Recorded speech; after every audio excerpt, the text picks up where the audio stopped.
You guys today, it's just never good enough for the greedy, entitled players in the WNBA. It's just never good enough. Salaries increasing 4x, salary cap, massive improvement, additional roster spots to teams, housing for the league minimum players, housing for the relief contract players. It's just not good enough. So you know what? Go ahead. Go on strike. Hold your picket signs. It's just never good enough. That's not frustration talking. That's someone who's watched these negotiations drag on for months while the players keep moving the goalposts. And here's what most people aren't paying attention to. Training camps are supposed to start April 19th. Preseason games April 25th. Opening night May 8th. We're running out of runway, and the players' union just admitted they don't even know when the drop-dead date is for canceling the season. 30% gross revenue. Before you guys get around to your expenses, yeah, I'm gonna need that. And the owners, to their credit, not coming off that 30%. Don't come off the 30% and let them deal with no WNBA season. They want to go overseas? Fine. See ya. No sweat off my back. I still got money. The owner speaking, of course. Fine. You want to go play it on Rival? Cool. No sweat off my back. I still got money. You want to go play an Athletes Unlimited? Cool. No sweat off my back. Not only do I still have money, but now I'm not losing money actively in the black hole that is the WNBA. Let's be clear about what's on the table right now. The league's December proposal raises the salary cap to $5 million in year one.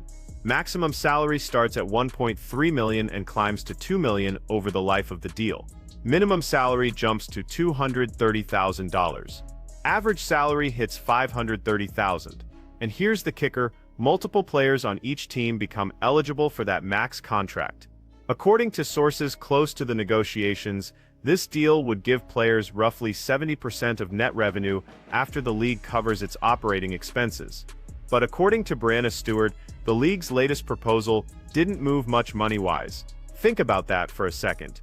Make small concessions in the latest CBA proposal. Small concessions on top of the massive concessions they've already given up.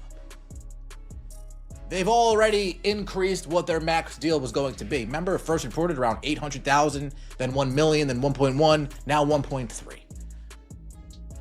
Housing, they wanted to get rid of housing. No, now, if you're a relief player, now you got housing. If you make the minimum, now you got housing. So the owners have already came a long way. It's the players and their non-negotiables. The housing situation perfectly illustrates how far the league has already come. Under the new proposal, first-year players and minimum salary players get a one-bedroom apartment paid for during their first 3 years in the league. Developmental players get a studio apartment covered. These are players making $250,000, and the league is still covering their housing costs completely. And this isn't new. The WNBA has been providing housing since 1999. Diana Taurasi never paid for housing during her WNBA career. Neither did Sue Bird. Neither did Candace Parker. Taurasi was making millions playing in Russia during the off-season, and the WNBA still covered her housing expenses. But now that the league is formalizing it with guaranteed apartments for the first 3 years, somehow it's still not good enough. Updates for players per Stewart. The Executive Committee for the Women's National Basketball Players Association held a call Sunday to discuss the WNBA's latest collective bargaining agreement proposal, which arrived on Friday. The EC wanted to really understand everyone's point of view and, quote, get on the same page about what we're asking for. WNBPA Vice President Breanna Stewart told CBS Sports in an exclusive interview Monday. The WNBA's proposal, the league's first response to the players' latest offer, which came more than 6 weeks ago, quote, didn't move much money-wise, Stewart said, but, quote, there were some minimum standard requirements that did come in. Here's where it gets interesting. The league made concessions on facility standards. They addressed minimum standard requirements that the players specifically asked for. Breanna Stewart herself acknowledged this. That was important because that means the league heard us on things that matter to us. So the league is negotiating in good faith. They're listening. They're making adjustments based on player feedback. And yet, the players have what Stewart calls non-negotiables. Specifically, they're demanding 30% of gross revenue before the league deducts any operating expenses. The players' counterproposal would push the salary cap to $10.5 million in 2026, with a max salary around $2.5 million. That's double what the league is offering on both counts. Minimum salary still making $250K. And the league is still paying for your apartment for the first 3 years. A minimum salary that you're still making nearly $250,000, the league is still paying for your housing. That. Moving along. Those players would receive a stipend plus money for each game appearance, but would be limited to a certain number of appearances. The WNBA has provided housing for players since 1999. In the most recent CBA, teams were required to offer players a one-bedroom apartment or a stipend for housing. Let's talk about what gross revenue sharing actually means. When the players demand 30% of gross revenue, they're saying, give us our cut before you pay for anything else, before arena costs, before travel expenses, before marketing budgets, before staff salaries, before production costs, for broadcasts. The league takes all the financial risk, covers all the operational expenses, and the players want their guaranteed percentage off the top, regardless of whether the league operates at a profit or a loss. Compare that to the league's offer of 70% of net revenue. That means after the league covers its costs to actually run the business, players get the majority of what's left. That's not an unreasonable position. That's actually pretty generous when you're talking about a league that has historically operated in the red. Met in person February 2nd for the first time since October. During that meeting, housing concerns and facility standards were two issues the players wanted to resolve. While the players were frustrated that the league did not arrive at that meeting with a counterproposal to the union's latest offer, the league has since responded with a proposal that satisfies some of the housing and facility questions. But it's not good enough!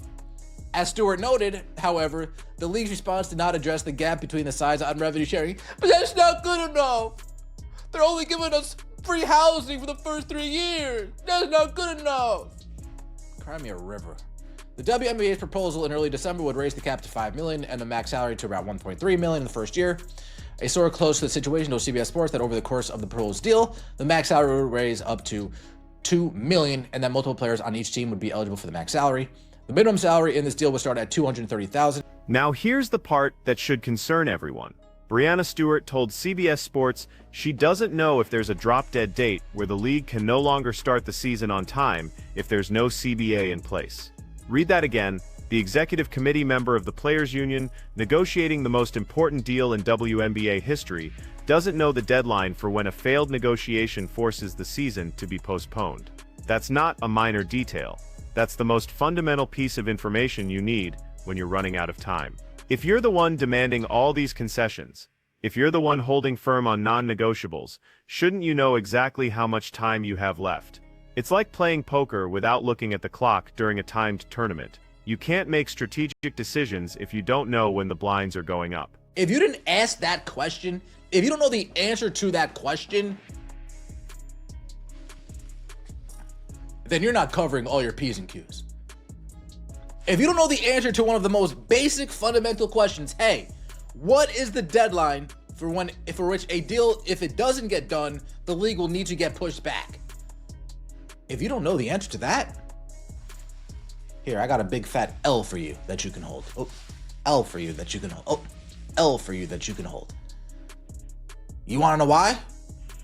You guys are the one that are asking for all these different concessions. You guys are the ones that's asking for this and asking for that and asking for this and asking for that and asking for this and asking for that. Don't you think that you should know what the timeline is so you can continue to rapidly try to move this along? No, you don't? Oh, well, that explains why this hasn't been moving along. Stewart said both sides are very aware that this has gone on way longer than it needed to. But let's examine who's responsible for that timeline. The league sent its latest proposal late last week after the players' offer came more than 6 weeks ago. The players wanted housing and facility standards addressed. The league addressed them. The players wanted minimum standard requirements. The league included them. The players wanted revenue sharing. The league offered 70% of net revenue with both team and league revenue components. At every turn, the league has moved toward the players' position. They started with an $800,000 max salary in early reports. Then it went to $1 million, then $1.1 million. Now it's 1.3 million, climbing to 2 million. The salary cap keeps rising. The benefits keep expanding. The housing gets guaranteed, and the response from the players. It didn't move much money-wise. The league is negotiating. The players are demanding. There's a difference. Give up everything. If these ladies don't get that 30%, I am going on strike. Go on strike, please. Please, go! If the league wanted to continue to push forward, they could. That's the great thing about all y'all being free agents. That's the best part of it. You guys want to strike? Yeah, fine. We'll just start somewhere else if we really want to. If we really want to, we'll just start somewhere else, and you guys can do whatever the heck you guys do. But when we talk about non-negotiables, the only reason why a deal hasn't been reached yet is because of that non-negotiable. Here's what makes this particularly frustrating for anyone watching these negotiations. The WNBA added the Golden State Valkyries as an expansion team. They're planning a full schedule. They've announced training camp dates, they've sold tickets, they've signed broadcast deals. The infrastructure is in place for what could be the league's biggest season ever, riding the momentum from Caitlin Clark's rookie year and record-breaking ratings. And it could all disappear because the players won't budge on 30% gross revenue. Not 28%, not a compromise structure. 30% gross, non-negotiable, or they're prepared to strike. Stewart made that crystal clear when she talked about things that are non-negotiables and hoping the league will hear us on those demands. Let me know your thoughts in the comment section below. Like the video and subscribe to the channel. So let's game this out. What happens if the players actually strike? The owners are billionaires, whether there's a WNBA season or not. That's just reality. Most WNBA teams are owned by individuals or groups who have massive wealth from other business ventures. The Indiana Fever are owned by Herb Simon, who's worth billions from real estate. The Las Vegas Aces are owned by Mark Davis, who owns the NFL's Raiders. These people aren't depending on WNBA revenue to maintain their lifestyle. The players, on the other hand, are depending on WNBA salaries. Even with the current contract, most players aren't making enough to retire after a few seasons. They need that income. And if there's no season, there's no paycheck. Sure, some can go play overseas, but those leagues have their own schedules, their own contract situations, their own limitations, and playing in Turkey or Italy doesn't help build the WNBA brand that ultimately determines how much money will be available in future CBA negotiations. Here's the leverage calculation. The owners can afford to lose a season financially. Can the players? The owners can afford to wait this out. Can the players? The owners have other income streams.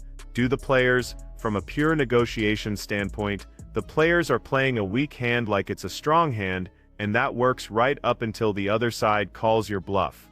The league has already demonstrated willingness to compromise. They've moved on max salaries. They've moved on housing. They've moved on facility standards. They've moved on minimum salaries. They've moved on revenue sharing structure by offering 70% of net revenue. At what point does continued movement stop being negotiation and start being capitulation? The players want 30% of gross revenue as a non-negotiable. The league is offering 70% of net revenue. Let's do some basic math on what that actually means.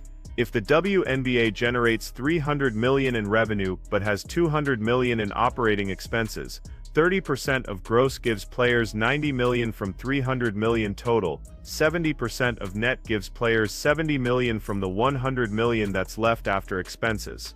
The players' demand would give them $20 million more, but it would also put the league in a position where they're paying out $90 million while only having $210 million left to cover $200 million in expenses. That's a $10 million profit margin for the entire league. Now factor in that the WNBA has historically operated at a loss, subsidized by the NBA. Factor in that expansion teams require investment. Factor in that growing the league requires marketing spend. Factor in that improving facilities costs money. The players are essentially demanding a financial structure that makes it nearly impossible for the league to invest in its own growth. And here's the thing about business negotiations: when one side says this is non-negotiable, they're really saying we're willing to walk away if we don't get this. The players are saying they're willing to sacrifice the 2025 season if they don't get 30% gross revenue. The question is whether the owners believe them, and more importantly, whether the players have actually thought through what happens if the owners say, okay, no season then. Because the owners don't lose much. They stop hemorrhaging money on a league that doesn't turn a profit. They redirect their attention to their other business interests. They wait for the players to come back to the table with more realistic demands. Meanwhile, the players lose an entire year of prime earning potential. They lose a year of brand building. They lose momentum from what could have been a massive season following Caitlin Clark's impact. They lose the opportunity to capitalize on growing ratings and expanding media interest. So when Breanna Stewart says this has gone on way longer than it needed to, she's right. But not for the reasons she thinks. It's gone on this long because the players are treating a negotiation like a wish list. The league has made substantial movement. The players have held firm on demands that don't align with economic reality. And now we're running out of time before training camps are supposed to start. And the Players Union Executive Committee doesn't even know when the deadline is. That's not the league being unreasonable. That's the players being unprepared for the consequences of their own strategy. The owners can afford to cancel the season. Can the players? Because we're about to find out.